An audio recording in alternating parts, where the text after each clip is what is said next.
dila oo ay ka dhacday roobkii iyo daadkii ka dhacay aanu soo gurmano dhimasho iyo dhaawac bale iyo barakac guryihii qaaday marka walaalahayo ayaan soo gurmanay oo inaan garab istaagno baahiyaha u jirana inaan ka qaadno annagoo ah haweenkayagii isqaamay awalba wadanka u gurmin jiray waxaa laga gutaa cawn iyo timir iyo caano iyo bustayaal iyo tooshar waa gurmadkii u horreeyay aan walaalahayo u soo gurmanay weeyaan waxaanan ilaahay uga baryaynaa wixii dhintayna ilaahayna u naxariisto oo jannada ka waraabiyo waa shahiidiine intii dhaawacana ilaahay degdeg وانا قربتينا وانت الرحمن الرحيم سداي عاش sheegtay hada cadayda kulli wasidii sunnii rasuulku aynu ka aragnay inuu intuu nin u yimid Araabi oo ku yiri rasuulallah noogu ducee biyo oo biyihii rasuulku markuu duceeyay roobkii haddana markii dambe uu ka alla bariyay uu yiri nooga alla bari dadii xoolaba way liitaan waa sunna markaad noloshu ay wadato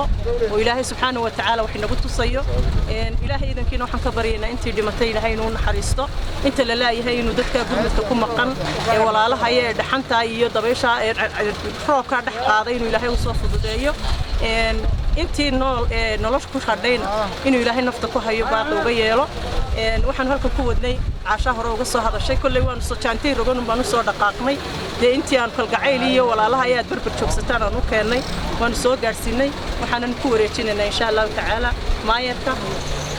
aad baladiku mahadnaqaya kulli nimcadu usqaan bay leedahay nimcadii ilaahay aan baryeynay iyo abaarihii lagu dhacay waxay nooga dambeeyeen nimcadaasi nimcadiina usqaantaasay keentay caawa sidaan arkaysaan dad badan iyana aaminsanahay inay dhinteen oo wali maqan laba meydun baan wali soo saarnay in badina waa maqan tahay kullay haweenkaniisa iyagu isa soo ixlaqaamay ee nooga soo gurmaday Boorama iyo barasaabka gobolka oo isna taakula badan oo baabuur ambalaasya ay noo keenay aad iyo aad baan idinku mahadnaqaynaa waana idinku gudoolay kullay sida baahidu u jirtaan u qaybin doonaa haddii la qadaro Maariis ku jirta naf dadka kalena waxaan ka codsanaynaa walaalaheena meesha doonaan ha joogaan in dadka la soo caawiyo dhibaatadu gaadheen taadadku ay waxyeeleeyeen iyagu markii hore abaar ku jiray imikana dhibaatada weyn ee daadka ay heshay naftoodii iyo maalkoodii baa israaceen dadka barkii qaarna wali la laayahay waxaan anaguna